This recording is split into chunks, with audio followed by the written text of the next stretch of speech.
जलते। तो मित्रों તમે સ્ટાર્ટિંગમાં જે દિવાળી માટેનું સ્ટેટસ જોયું મિત્રો, તો મિત્રો એવું સ્ટેટસ તમારે બનાવતા શીખવું હોય મિત્રો, તો મિત્રો વિડીયોને સ્કીપ ના કરતા, એટલે હું તમને આવું સ્ટેટસ બનાવતા શીખવાડી દઈશ. અને મિત્રો વિડીયો પસંદ આવે તો પ્લીઝ મિત્રો વિડીયોને લાઈક કોમેન્ટ ને શેર જરૂરથી કરી દેજો. તો ચાલો મિત્રો આપણે વધુ ટાઈમ વેસ્ટ કર્યા વગર હું તમને આવું સ્ટેટસ બનાવતા શીખવાડી દઉં. તો મિત્રો આવું સ્ટેટસ બનાવવા માટે સૌપ્રથમ તમારે લાઇટ મોશન લઈ લેવાનું છે. જો તમારી પાસે ન હોય તો તમારે ઇન્સ્ટોલ કરી લેવાનું છે. ઇન્સ્ટોલ કરી અને મેં તમને એક પ્રોજેક્ટ આપેલો છે, એક પ્રોજેક્ટ અને ઓલ મટીરિયલની ફાઇલ હશે. તો આ રીતનો પ્રોજેક્ટ હશે અને ઓલ મટીરિયલની ફાઇલ આપેલી છે, તો આ બંને તમારે લઈ લેવાનું છે. પછી મિત્રો આ પ્રોજેક્ટ ઓપન કરવાનો છે. મિત્રો પ્રોજેક્ટ ઓપન કરશો મિત્રો એટલે આ રીતનો પ્રોજેક્ટ તમને જોવા મળી જશે. તો આમાં તમારે શું શું કરવાનું છે બધું હું તમને શીખવાડવાનું છું. તમે વિડીયોને સ્કીપ ના કરતા. તો સૌપ્રથમ તમારે સ્ટાર્ટિંગમાં આવી જવાનું છે. સ્ટાર્ટિંગમાં આવી અને તમને અહીંયા જે આ ઇમોજી દેખાય, આઈફોન ઇમોજી, તો તમારી પાસે એ ફોન્ટ ન હોય તો તમારે પહેલાં એ ફોન્ટ એડ કરી લેવાનો છે, નકર સાદા ફોન્ટ દેખાશે. આ રીતના આઈફોન ઇમોજી નહીં દેખાય. તો સૌપ્રથમ તમારે એ ફોન્ટ એડ કરી લેવાનો છે. મેં તમને ઓલ મટીરિયલની ફાઇલમાં આપેલો છે, એટલે એ એટલું કામ કરી લ્યો. પછી તમારે આમાં એક બીજું કામ કરવાનું છે. હજી તો કંઈ મહેનત નથી, પણ તો એ તમને હું સમજાવી દઉં. તો અહીંયા આવી જવાનું છે આપણા બીટ માર્ક ઉપર, 4 ને 15 સેકન્ડ આવી જવાનું છે બીટ માર્ક ઉપર.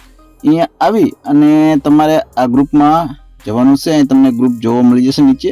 તો આ ગ્રુપમાં ટચ કરવાનું છે. માથે ટચ કરી અને એડિટ ગ્રુપમાં જવાનું છે. અહીં નીચે એડિટ ગ્રુપમાં જઈ અને તમારે મિત્રો અહીંયા એક ઓવરલે એડ કરવાની છે. ઓવરલે તો એટલે તો મિત્રો હું તમને કહી દઉં, જો તમને ફોટો પસંદ ના હોય તો તમે બીજો પણ ફોટો એડ કરી શકો છો. મતલબ કે આ ફોટો ડિલીટ કરી અને પ્લસના બટનમાં જઈ અને જે પણ તમારે ફોટો બીજો રાખવો હોય એ તમે રાખી શકો છો, તમને આ ફોટો પસંદ ન હોય તો.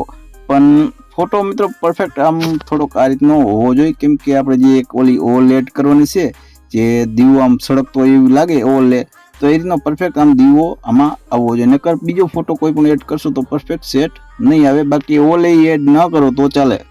તો હવે એ ઓવરલે એડ કરવાની છે, કઈ રીતના કરવાની છે હું તમને સમજાવવાનું છું. તો સ્ટાર્ટિંગમાં આવવાનું છે. સ્ટાર્ટિંગમાં આવી અને આ પ્લસના બટનમાં દબાવી અને જ્યાં આપણી ઓવરલે પડેલી છે, તો આ ઓલ મટીરિયલની ફાઇલમાં આપણી ઓવરલે છે.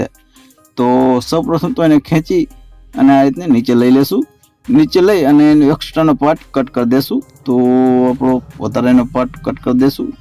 તો આપણો 26 ને 11 સેકન્ડ લગીનો છે. તો માથે આ ઓલે પર ટચ કરશું એકવાર, આ રીતને ટચ કરી અને એક્સ્ટ્રાનો પાર્ટ અહીંથી કટ કરવાનો છે.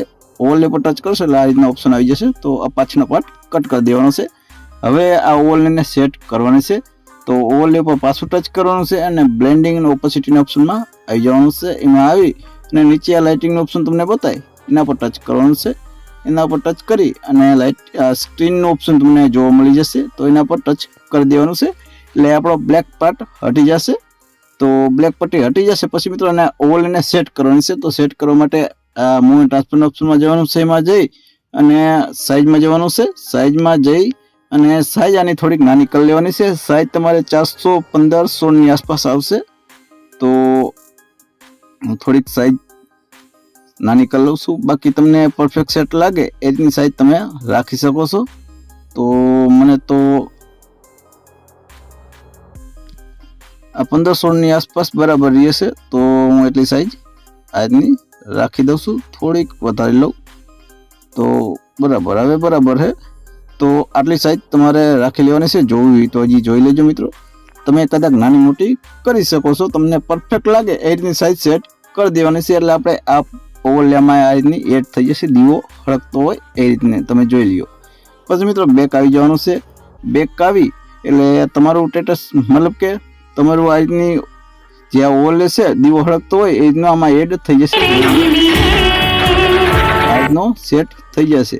એટલે આમાં કંઈ જાજી આપણે મહેનત કરવાની છે નહીં મિત્રો. પછી મિત્રો આજનું તમે સેટ બધું કરી લેશો એટલે તમારું સ્ટેટસ એકદમ બનીને એડિટ થઈ જશે. એટલે પછી આને સેવ કરવા માટે આ સેટિંગની બાજુમાં જે ઓપ્શન છે અહીંયા આવી જવાનું છે. અહીંયા આવી અને જે પણ તમે સાઇઝ રાખતા હોય એ સાઇઝ અહીંથી રાખી દેવાની છે. તો હું 1080 રાખું છું અને પછી અહીંથી એક્સપોર્ટ કરી લેવાનું છે. એટલે તમારું સ્ટેટસ સેવ થવા મળશે। તો મિત્રો આશા રાખું છું કે આ વિડીયો તમને પસંદ આવ્યો હશે, અને મિત્રો વિડીયો પસંદ આવ્યો હોય તો પ્લીઝ મિત્રો વિડીયોને લાઇક, કોમેન્ટ ને શેર જરૂરથી કરી દેજો, અને આપણી ચેનલ હજી સબસ્ક્રાઇબ ના કરી હોય તો પ્લીઝ મિત્રો સબસ્ક્રાઇબ કરી લેજો, કેમ કે આપણે કંઈક આવા ને આવા નવા વિડીયો લાવતા રહીશું। તો ચાલો મિત્રો મળીએ આપણે નેક્સ્ટ વિડીયોમાં। તે લોગી મારા બધા મિત્રોને જય માતાજી।